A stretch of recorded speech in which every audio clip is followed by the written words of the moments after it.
नमस्कार, तुमचं सगळ्यांचं स्वागत आहे। तर आज मी तुम्हाला कच्च्या केळ्याची भाजी रेसिपी दाखवणार आहे। हे बघा, हे ओलं खोबरं, कांदा आणि हिरवी मिरची आहे आणि ही कच्ची केळी कापून घेतलेली आहे। कढईमध्ये तेल गरम करत ठेवलं आहे, त्याच्यामध्ये आता कांदा घातला आहे। कांदा परतून घेणार आहे मी। त्यानंतर हिरवी मिरची घातली आहे, हिरवी मिरची पण परतून घेणार आहे।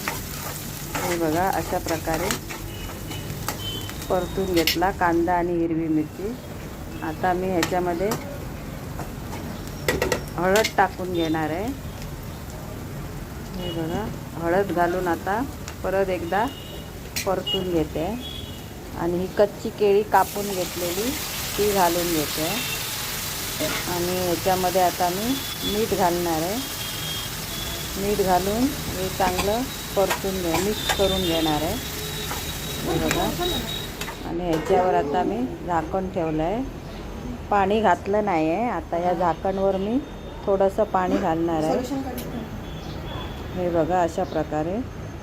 आणि हे पाणी मग नंतर गरम झाल्यावर मी भाजीमध्ये, हे पाणी आता गरम झालेलं आहे, ते आता ह्याच्यामध्ये पाणी भाजीमध्ये घालून देते। हे बघा, अशा प्रकारे। आता परत एकदा झाकण ठेवून